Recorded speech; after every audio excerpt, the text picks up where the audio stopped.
Everybody knows how to walk, run, swim, or bike because they grew up doing those activities. But not everybody knows how to row because they didn't grow up rowing. And because of that, they find it intimidating and they also think it's complicated. But rowing is actually quite easy to do. In this tutorial, we're going to show you everything you need to know to master the art of rowing in a couple of easy steps. And you'll be able to use this video anytime you want to practice your strokes. So as we get started, there are 3 things you need to remember: the order, the power, and the timing. If you get those 3 things, you can master rowing very, very easily. So Josh is going to connect himself to the rower and strap in, and he's going to pull a few perfect strokes. Now, as you watch Josh pull a few strokes, if you don't know anything about rowing, you may not know why he's doing it so well. But the first thing that Josh is doing perfectly is the order. Many people believe that the legs, the core, and the arms all push and pull at one time because it's a total body activity. But in rowing, it's actually a linear progression, and those muscle groups or those body parts actually initiate at different times in the stroke. The order is very specific.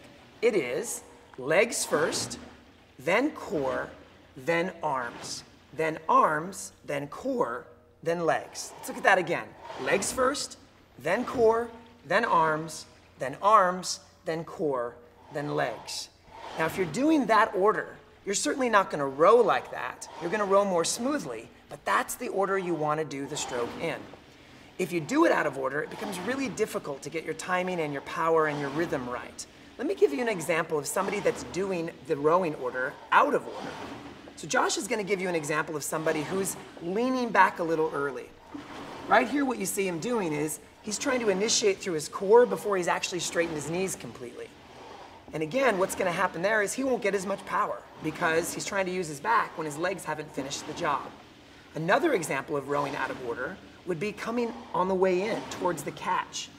Here's an example of somebody who's bending their knees before they've completely straightened their arms. So you see what Josh has to do is he has to lift the handle up and over his knees with every single stroke he takes. Now that may not seem like a big deal, but in reality it's a really big deal because rowing 25 strokes a minute, your shoulders are going to have to do a lot of work lifting them up over your knees, and they won't really contribute to any kind of power in the stroke. So the first thing to remember is getting the order right. Just practice your legs first, then your core, then your arms, and make that movement smoothly and slowly in one complete stroke, and you're on your way.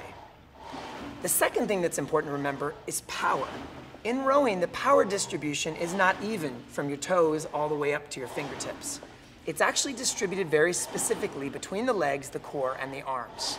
If we broke it down, it would be 60% of the power in your legs, 20% in your core, and 20% in your arms. So think 60, 20, 20. Now, that's not going to be exactly the percentages for everyone that gets on a rower, but it's going to be pretty close. Let me give you an example of what it might look like if somebody has the order correct, but they don't have the power distribution correct. Josh will show you what someone looks like when they're trying to do all of the work with their arms. So you can see here, he's actually got the order right, but he's trying to make up and get the best numbers he can by pulling on the last 6 inches. Now, you'll get pretty good numbers for a few seconds, but your arms are going to get very tired very quickly. And many people find if they do this, they can't last on the rower more than a couple of minutes. So when you're rowing, remember the power distribution. Put most of it in the legs, push with the thighs, then lean back, then pull with about 20% in the core and 20% in the arms. It should feel like you're rowing with 60-20-20, and it should look like you're rowing with 60-20-20. Now there's the third step, and that is the timing. A lot of people get on rowing machines, and they do what we call a 1-1 ratio, where they run 1 count out and then 1 count in. They row 1 count out and 1 count in. And they actually race to the front of the rower or to the catch. Rowing is actually a 3-count movement. So the movement's actually 1 out, 2 counts in. 1, 2, 3. 1, 2, 3. And even if you're rowing faster, you still want to protect that ratio of 1, 2, 3. Another way to think about it is the drive, that 1 count, say to yourself, power. And then on the way into the catch, say patience, patience twice. So it works like this. Power, patience, patience, power, patience, patience, power, patience, patience. That'll help you get the timing down. And even when you're rowing all the way up at that 40 strokes per minute during the race, during the indoor row workout, you still want to think to yourself, 1, 2, 3, power, patience, patience. And it's really simple why you want to do this.